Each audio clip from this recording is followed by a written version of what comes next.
প্ৰমোদ বড়োৰ বিটিআৰৰ দালাল ৰাজ দৰিদ্ৰ লোকৰ গৃহৰ ধনৰো স্থান কাঢ়িছে বিটিআৰত। ওদালগুৰি জিলাৰ প্ৰতিখন VCDCতে সংঘটিত হৈছে দুৰ্নীতি। প্ৰধানমন্ত্ৰী আৱাস যোজনা গৃহৰ নামত ব্যাপক কেলেংকাৰী। জিলাখনৰ ষষ্ঠৰ পৰা VCDCত চলিছে এই বৃহৎ কেলেংকাৰী। আৱাস যোজনাৰ হিতাধিকাৰীৰ ধন আত্মসাৎ কৰাৰ অভিযোগ। হিতাধিকাৰীৰ ধন বিভিন্ন প্ৰলোভনেৰে মোকলাই ঘৰৰ কাম সম্পূৰ্ণ কৰি দিয়াৰ নামত হিতাধিকাৰীৰ পৰা ধন সংগ্ৰহৰ অভিযোগ। একাংশ দালালৰূপী ঠিকাদাৰক বিশ্বাস কৰি বিপদত এতিয়া সৰু বেংগৰা আৰু বৰ বেংগৰাৰ কেইবাটাও পৰিয়াল। ইয়াৰ উপৰিও ওদালগুৰি উন্নয়ন খণ্ডত অভিযোগ দিয়াৰ পিছতো আজিলৈ কাম সম্পূৰ্ণ নহল কেইবাটাও পৰিয়ালৰ। এতিয়া প্ৰশ্ন, আৱাস যোজনাৰ কাম সম্পূৰ্ণ কৰি দিয়াৰ নামত ধন সংগ্ৰহ কৰা ব্যক্তিকেইজনৰ বিৰুদ্ধে কিবা ব্যৱস্থা গ্ৰহণ কৰিবনে প্ৰমোদ বড়োৰ চৰকাৰে? নে ভৱিষ্যতলৈ এই হিতাধিকাৰীসকলকহে চৰকাৰী আঁচনিৰ পৰা বঞ্চিত কৰিব?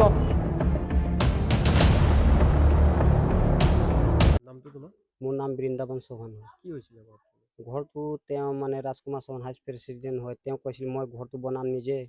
আমি কৈছোঁ আমি বনাম। কৈছে তহঁতে বনালে ঘৰটো আধৰুৱা হ'ব, পইচা চইচা নোসোমাব, তহঁতৰ কষ্ট হ'ব, তহঁতে বনাব নোৱাৰিবি। আমি ক'লোঁ ঠিক আছে আপুনি বনালে ভালে, কৈছে 1 মাহতে বনাই দিম। এনেকুৱা কৈ বনোৱা নাই। ফাৰ্ষ্ট কিস্তিটো বনালে ফাউণ্ডেশ্যন খালি কৰি দিলা। ছেকেণ্ড কিস্তিটো দেউতাক লৈ ওলাই ফালে তেওঁ পইচাটো ৰাখিলা, কৈছে বনাম। তেওঁ কৈ আজিলৈকে বনোৱা নাই। আজি 4 বছৰ হ'ল তেওঁ পইচাটো খাই দিলা।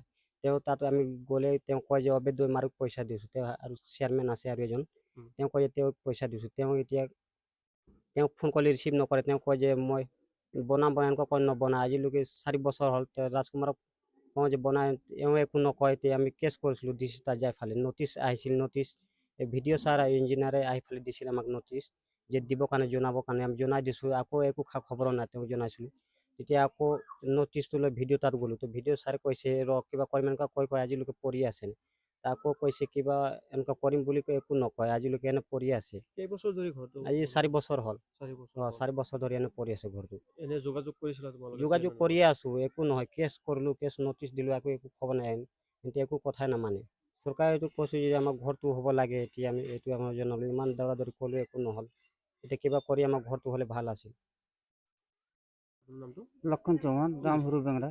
কি হৈছিলে? আমাৰ ঘৰটো বনাইছে একদম আধৰুৱা হৈ ভিটাটো 6 ইঞ্চি মানে উঠাইছে। আৰু ঘৰটো বনাই মুধা চুটা এটাও বনোৱা নাই। সব মানে এনে থাকি গ'ল। পইচা সব উঠাই দিলোঁ। জব কাৰ্ডৰো 2 বাৰ দিলোঁ।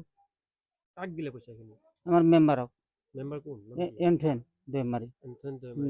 তাক আপোনাৰ একাউণ্টত পইচা সোমাইছে? কেই কিস্তি পইচা দিছে? 3 কিস্তি দি দিলোঁ আৰু 2 কিস্তি কথা দিলোঁ। পইচাখিনি তাক কিয় দিলে? এতিয়া নামানে, কয় যে তোৰ ঘৰ নহ'ব আমি নবনালে। আমাৰ PPL চৰকাৰ বেলেগ আছে, আমি যদি নবনাও বেলেগে নমাৰে। নামটো কি আপোনাৰ? তিলাচৰ চৌহান, বাক্সাৰ চুবুৰী।